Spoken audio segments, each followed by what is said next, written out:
কিরে মেজো, কি রান্না করছিস? তেমন কিছু না দিদি, কলার মোচা আর ডাল রান্না করছি। মেজো, আমাকে মোচা রান্না একটু দিস তো, তোর দাদা খেতে খুব ভালোবাসে। বেশ তো দিদি, দিয়ে আসবো। তুমি রান্না করবে না? আমার রান্না হয়ে গেছে, তাই এলাম তোর সাথে গল্প করতে। ভালোই করেছো দিদি, কথা বললে মনটা একটু হালকা হয়। শহরে ছোটজন তো খুব ব্যস্ত থাকে, বছরে একবার আসে।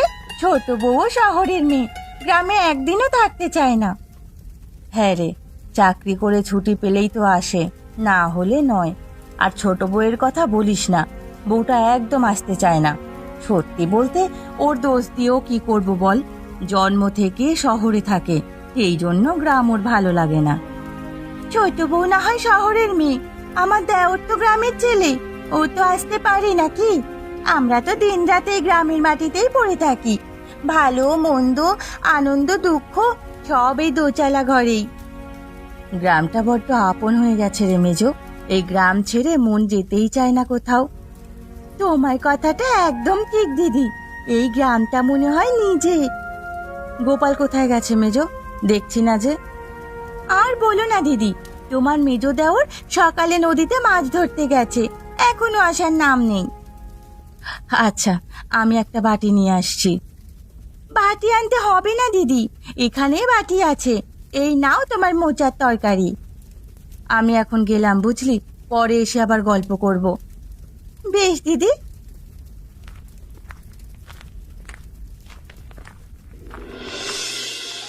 আহা, হ্যাঁ, বড় বড় 3টে ইলিশ ধরেছি আজকে। গিন্নিকে বলবো আজকে যেন সরিষা ইলিশ করে। কতদিন হয়ে গেল খাওয়া হয় না, আজকে মজা করে খাবো। হ্যাঁ, হ্যাঁ। দাদা একটু শুনবেন। আমাকে ডাকছেন মশাই? আপনাকেই ডাকছি দাদা।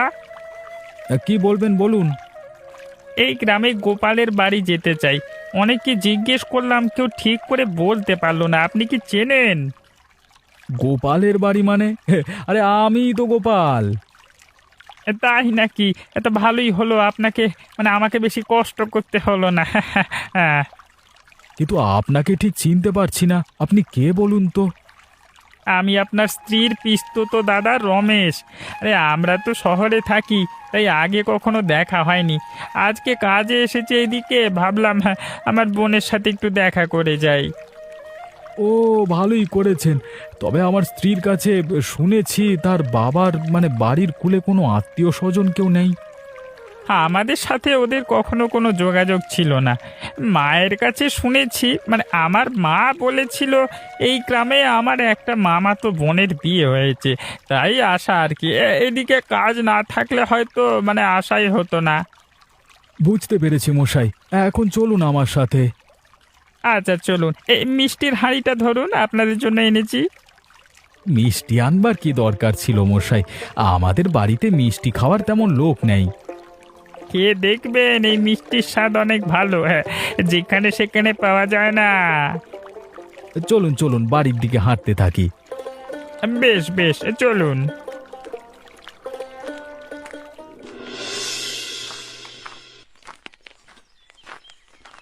ও বড় বউ, কি করছিস? বাড়িতে একা একা ভালো লাগছে না, তাই ভাবলাম তোর সাথে একটু গল্প করে আসি। খুব ভালো করেছো বুড়িমা, আমারও একা একা ভালো লাগে না। বসো, মন খুলে একটু তোমার সাথে গল্প করি। ভূপেন বাড়ি নেই? না গো, বাড়িতে নেই। দুপুরে খেয়ে শহরে গেছে, বলল শহরে দিন 10-15 থাকবে। বাড়িতে একা একা থাকতে তোর ভয় করবে না? ভয় তো একটু করবে, কি করব বলো। বুড়িমা, তুমি না হয় আমার সাথে থেকে যেও। বাড়ি পেলে এখানে কি করে থাকি বল? তা অবশ্য ঠিক বলেছ। তুই একটা কাজ করিস, মেজ বউয়ের সাথে থাকিস। মেজ বউয়ের ওইখানে যাই মাঝে মাঝে, সব সময় কি আর ওখানে থাকলে চলে বলো? তোরা 2 ঘরে কয়েকজন মানুষ, সংসার ভাগ করতে গেলি কেন? আসলে দোষটা আমারই। একটা সময় এই বাড়ির বড় ছেলের ব্যবসা খুব ভালো চলতো, সংসারের সব খরচ তাকেই করতে হতো। খুব হিংসে হতো, তাই আলাদা হয়ে গেছিলাম। কাজটা তুই মোটেই ঠিক করিসনি। কয়েকজন মানুষ মিলেমিশে থাকতে পারতিস। সে আর বলতে, আমি এখন বুঝতে পারছি কতটা ভুল করেছিলাম। এখন আর চাইলেও একসাথে হওয়ার কথা বলতে পারি না। দেখি, আমি না হয় বলে দেখব। না না বুড়িমা, তোমাকে কিছু বলতে হবে না। দিদি, এই না মিষ্টি। এই মিষ্টি এখন কোথায় পেলি রে মেজো? তোমার দেওরের সাথে একজন ভদ্রলোক এসেছেন, বলছে উনি নাকি আমার পিসতুতো ভাই। আমি তো কিছুই মনে করতে পারছি না। ছোটবেলা থেকে জানি আমার কোনো পিসিই নেই। দুঃসম্পর্কের হতে পারে, নইলে কেনই বা তোদের বাড়িতে আসতে যাবে। বুড়িমা, তুমিও একটা মিষ্টি খেয়ে দেখো। মিষ্টিটা খেতে অনেক মজা। আর বাড়ি ফেরার সময় আমাদের বাড়ি হয়ে যেও, তোমাকে এক বাটি মিষ্টি দেব। মিষ্টি নিয়ে গিয়ে কি করব? আমার কি খাওয়ার লোক আছে নাকি? একটা খেয়ে যাব, এতেই হবে। আচ্ছা, তারপরও আমার সাথে দেখা করে যাবে। সে যাব কোন। দিদি, আমি এখন গেলাম, হাতে অনেক কাজ। অতিথির জন্য রান্না করতে হবে।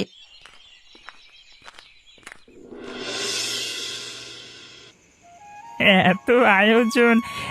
বোন, তুই কত রকমের রান্না করেছিস? এত খাবার কি আমি খেতে পারবো? আপনি আস্তে আস্তে খান দাদা। অতিথি আপ্যায়ন না করলে যে গৃহস্থের অকল্যাণ হবে। গিন্নি, তুমি একেবারে ঠিক বলেছ। তা মশাই, আমার গিন্নি তো আপনাকে ঠিক চিনতে পারেনি। থাক না, উনি যখন অতিথি হয়ে এসেছেন তখন আমার দাদা হয়েই থাক। তুই হয়তো ভুলিয়ে গেছিস বোন। মনে করে দেখ, তোর একটা পিসি ছিল। আমার কিছুই মনে পড়ছে না দাদা। এখন এসব কথা থাক, আপনি তৃপ্তি করে খান। হ্যাঁ, কতদিন পরে যে সরিষার ইলিশ খাচ্ছি। ইলিশের গন্ধে চারিদিক একেবারে মম করছে। এই নে। আপনাকে আর এক টুকরো মাছ দেবো দাদা? দে বোন, ভরে খাই। আর কবে ইলিশ খেতে পারবো তার কোনো ঠিক ঠিকানা নেই। আপনি তো বললেন শহরে থাকেন, আপনার পরিবারের সবাই কি আপনার সাথে থাকে? হ্যাঁ, ওরা আমার সাথেই শহরে থাকে। মানে স্ত্রী, 2 ছেলে, সবাই ব্যস্ত। আমার এইদিকে কাজ ছিল, ভাবলাম বোনের সাথে দেখা করে আসি। বললামই তো, 2বার করে বলছি। কাজের জন্য আসলেও আপনাকে পেয়ে ভালোই লাগছে দাদা। আমিও খুব খুশি হয়েছি। বোনের বাড়িতে এমন ভালোবাসা আর খাবার পাবো ভাবিনি। প্রতিটা খাবারের স্বাদ যেন অমৃত।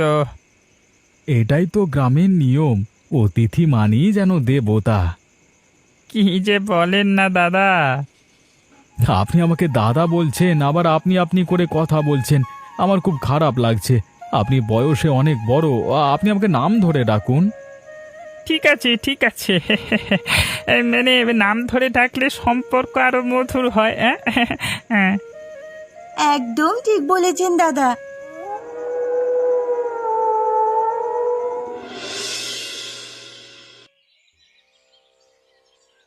হ্যাঁ গো, তোমার না আরো কিছুদিন থাকার কথা ছিল? সে তো ছিল গিন্নি, গিয়েছিলাম একটা কাজে। কাজটা মিটে গেছে তাই চলে এলাম। শুধু শুধু শহরে থেকে পয়সা খরচ করবার কোনো মানে হয় না। তা তুমি ঠিকই বলেছ। আমাদের অবস্থা তো আর আগের মতো নেই যে ইচ্ছে মতো পয়সা খরচ করতে হবে। একটা সময় আমার ব্যবসা খুব ভালো ছিল, এখন এমন অবস্থা হয়েছে, দিন আনি দিন খায়ের মতো অবস্থা। আমার মনে হয় এই সব আমার পাপের ফল। তোমার ব্যবসা ভালোই চলতো, আর আমারও তার জন্য অহংকার কম ছিল না। অহংকারে আমার মাটিতে পাই পড়তো না। যে মেজোর সাথে আমি এত হিংসে করতাম, সেই মেজো আমাদের দুবেলা খাবার দিয়ে যায়। যা হওয়ার তা হয়ে গেছে, এখন আর দুঃখ করে কি হবে। গোপালের ব্যবসা বেশ ভালোই চলছে। ব্যবসার পাশাপাশি ও আবার নদীতে মাছ ধরে বিক্রিও করে। তুমিও মাঝে মাঝে নদীতে যেতে পারো তো। আমি ঠিক মতো জাল ফেলতে পারি না গিন্নি, তুমি তো জানো আমার হাতের ব্যথা, যার জন্য জাল ফেলতে পারি না। হ্যাঁ, তাই তো। খুব খিদে লেগেছে, কি রান্না করেছ? আমি কিছু রান্না করিনি, মেজো মাংস ভাত দিয়ে গেছে, সেটাই আছে। ওরা আর কত দেবে? ঠিক বলেছ। ইদানিং আমার খুব লজ্জা লাগে। যখন আমাদের ছিল তখন আমরা ওদের দিকে ফিরেও তাকাইনি। ঠিক বলেছ গিন্নি। আর কথা বাড়িয়ে লাভ নেই, চলো তোমাকে খেতে দিই। হ্যাঁ চলো। গোপাল, তোমার গ্রামটা অপূর্ব, একেবারে শান্ত সবুজে ঘেরা। ছোটবেলায় বইয়ের পাতায় যে গ্রামীণ দৃশ্য পড়তাম আজকে চোখে দেখছি। ঠিকই বলেছেন মশাই, আমাদের গ্রামটার একটা আলাদা সৌন্দর্য আছে। আর নদীটা যেন এই গ্রামের প্রাণ। তাছাড়া এই গাছগাছালিতে গ্রামটা একেবারে সবুজ হয়ে আছে। গ্রামের ভেতর দিয়ে বয়ে যাওয়া নদীটা একেবারে স্বর্গের মতো লাগছে। শহরে তো শুধু ইট কাঠ ধোয়া, এখানে এসে মনে হচ্ছে বুক ভরে নিঃশ্বাস নিতে পারছি। এই নদী আমাদের জীবনের অংশ। এখানেই স্নান করি, মাছ ধরি, সময় পেলে নদীর ধারে বসে গল্পও করি। গ্রামের মানুষগুলো সবাই এত আপন, এত আন্তরিক। শহরে তো কেউ কাউকে ঠিকমতো চেনেই না কলা। কথা বলে তো দূরের কথা, মুখই দেখে না। হ্যাঁ মশাই, শহরে হয়তো টাকা পয়সা আছে কিন্তু সম্পর্কের আন্তরিকতা নেই।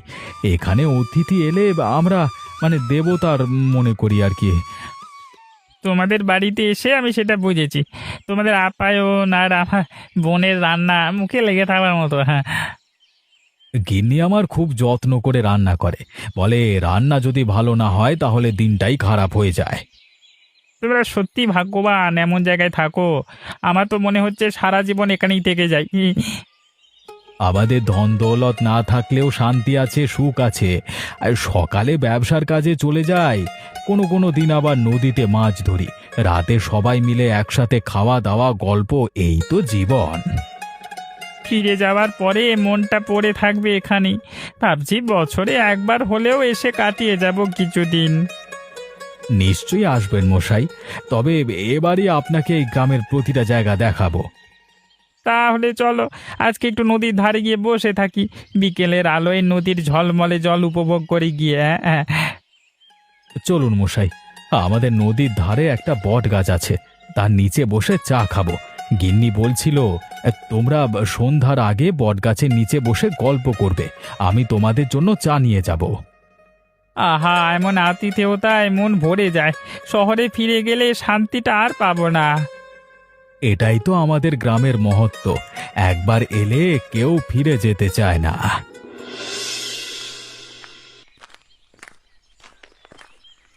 কি করছো দিদি? এই কয়টা মুড়ি চিবোচ্ছি। তোমাদের জন্য ইলিশ খিচুড়ি এনেছি। কি দরকার ছিল এই ইলিশ খিচুড়ি আনার? তো দাদা বাড়িতে নেই, ফিরতে রাত হবে। এত খিচুড়ি কি আমি খেতে পারবো? মুড়ি খেতে হবে না দিদি, তুমি এটা খেয়ে নাও। সে খাওয়া যাবে। এখন আবার দুপুরে রান্না চাপাতে হবে। আজকে দুপুরে হাঁসের মাংস আর রুটি করব। অতিথিকে তো আর জাতা খাবার দেওয়া যায় না বলো। সে তো ঠিকই, কিন্তু এতদিন হয়ে গেল উনি এখনো তোদের বাড়িতে আছে, যাওয়ার নামও করে না। সেটা আমিও ভাবছি গো, কিন্তু অতিথিকে তো আর আমরা চলে যেতে বলতে পারি না। তাছাড়া উনি কেমন যেন আমাদের আপন হয়ে গেছে। থাক না যতদিন ইচ্ছে। উনি কি সত্যি তোর পিস্তুত দাদা?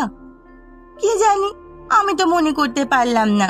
ছোট থেকে জেনে আসছে আমার সাত কুলে কেউ নেই, এখন শুনছি আমার একটা পিস্তুত দাদাও আছে। ভালো করে খোঁজ খবর নিয়ে দেখিস তো, তোর বাবার বাড়ির প্রতিবেশীদের কাছে জিজ্ঞেস করবি, তাহলে সত্যিটা জানা যাবে। সেই তুমি ভুল বলনি। দেখি আজই তোমার দেওরের সাথে বিষয়টা নিয়ে আলোচনা করব। তাই করবি। আমার এখন আবার যেতে হবে।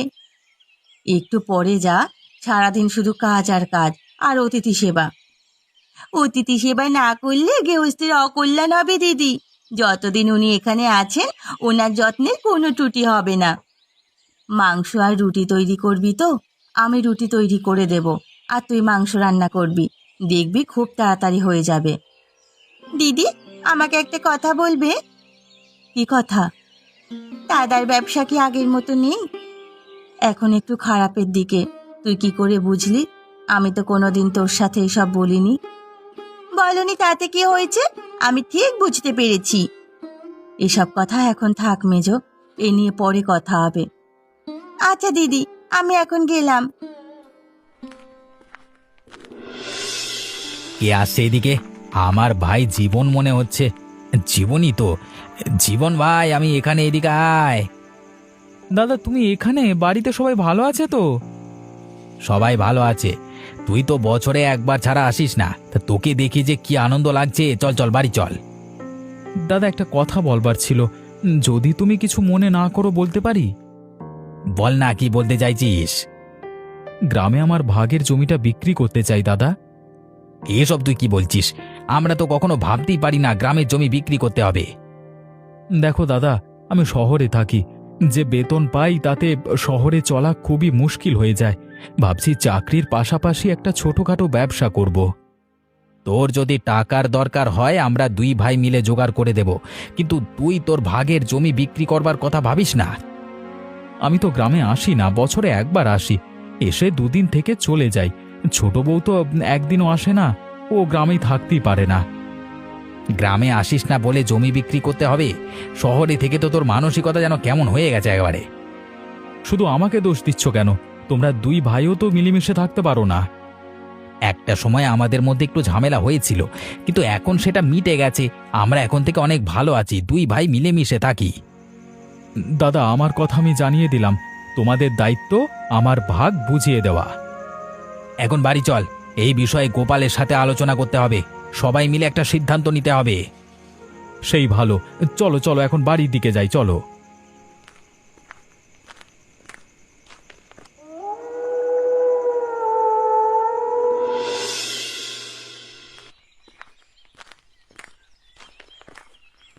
বুড়িমা, তোমার কাছে একটা দরকারে এসেছিলাম। কি দরকার রে মেজো? তুই তো এদিকে আসিস না। কি করে আসবো বুড়িমা, সারাদিন ব্যস্ত থাকি। বাড়িতে অতিথি, এদিকে আবার জীবন এসেছে। জীবন কয়েকদিন থাকবে, সারাদিন আমি রান্না নিয়েই ব্যস্ত থাকি। তুইও পারিস বটে, অতিথি এসেছে ভালো কথা, তাই বলে এতদিন কারুর বাড়ি থাকে নাকি? যাওয়ার নামই নেই।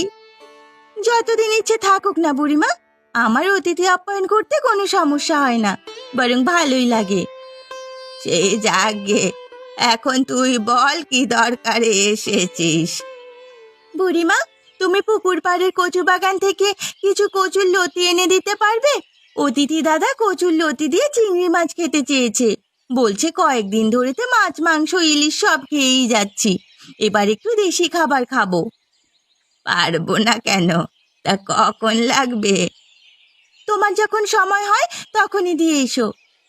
আমি বিকালে গিয়ে লতি তুলে তোর বাড়ি দিয়ে আসবো। ঠিক আছে বুড়িমা। তোর অনেক ধৈর্য মেজো বউ, তোর মতো মানুষ গ্রামে কেউ নেই। কি যে বলো বুড়িমা, তুমি একটু বেশি ভালোবাসো আমায়, তাই তোমার কাছে আমি এত ভালো। আমি একটুও বাড়িয়ে বলছি না রে, গ্রামে সবাই তোর কথা বলে। বুড়িমা, আমি এখন আসি। তোকে একটা কথা বলি, তোর ভাসুরের সংসারে খুব অভাব, তোরা তো আবার একসাথে হতে পারিস। বড় বউকে দেখলে আমার খুব মায়া লাগে। আমিও ভাবছি বিষয়টা নিয়ে, তবে আমি কখনোই সংসার ভাগ করার পক্ষে ছিলাম না। দিদির জন্য আমরা আলাদা হতে বাধ্য হয়েছিলাম। আমি সব জানি। বুড়িমা, এবার আমাকে যেতে হবে।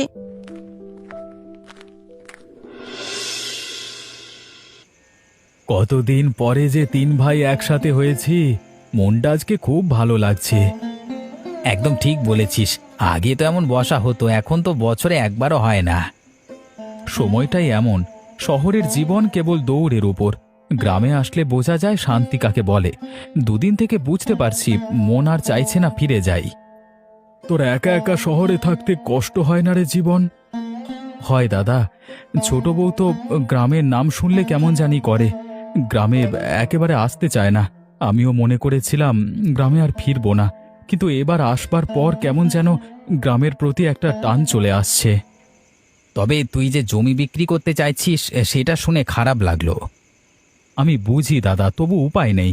শহরে একটা ছোট ব্যবসা শুরু করব ভাবছি, চাকরি টাকায় সংসার চালানো যাচ্ছে না। টাকা চাইলে আমাদের বলতিস রে, জমি তো একটা স্থায়ী সম্পদ, বিক্রি করিস না ভাই। মনে করেছিলাম গ্রামে আর কখনো ফিরবো না, তাই গ্রামের জমিও আর দরকার হবে না। আমরা আমার জীবনে অনেক জায়গায় ঘুরেছি কিন্তু তোমাদের মতো মানুষ আগে কখনো দেখিনি। অতিথি আপ্যায়ন করা আমাদের দায়িত্ব। আপনার যতদিন ইচ্ছে ততদিন এ বাড়িতে থাকবেন। দাদা একদম ঠিক বলেছে, আপনার যত দিন ইচ্ছে আপনি ততদিন থাকবেন। দাদা, আজকে রান্না কেমন হয়েছে? অসাধারণ, এমন খাবার আমি জীবনে কোনোদিন খাইনি। দাদা, আমি আজও মনে করতে পারলাম না আপনি আমার পিস্তুত দাদা কিনা। একদিন না একদিন নিশ্চয়ই মনে হবে। এত মনে করবার দরকার নেই, উনি আমাদের পরম আত্মীয়, এটাই সবচেয়ে বড় কথা।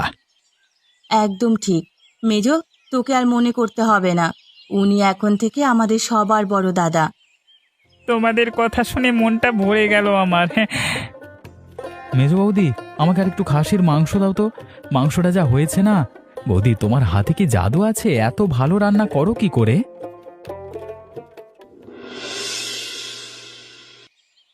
বাড়িতে কেউ আছেন? দয়া করে একটু বাইরে আসবেন। পুলিশ? আপনারা কেন আমাদের বাড়ি এসেছেন? আপনারা কারা? আপনারা একজন ক্রিমিনালকে আশ্রয় দিয়েছেন, আমরা সেই ক্রিমিনালকে অ্যারেস্ট করতে এসেছি। গিন্নি, এসব উনি কি বলছেন? আমিও কিচ্ছু বুঝতে পারছি না। আপনাদের বাড়ি অতিথি হয়ে যে লোকটা এসেছে, উনি একটা খুনি। পারিবারিক ঝামেলার জন্য নিজের ভাইকে খুন করে পালিয়ে বেড়াচ্ছে।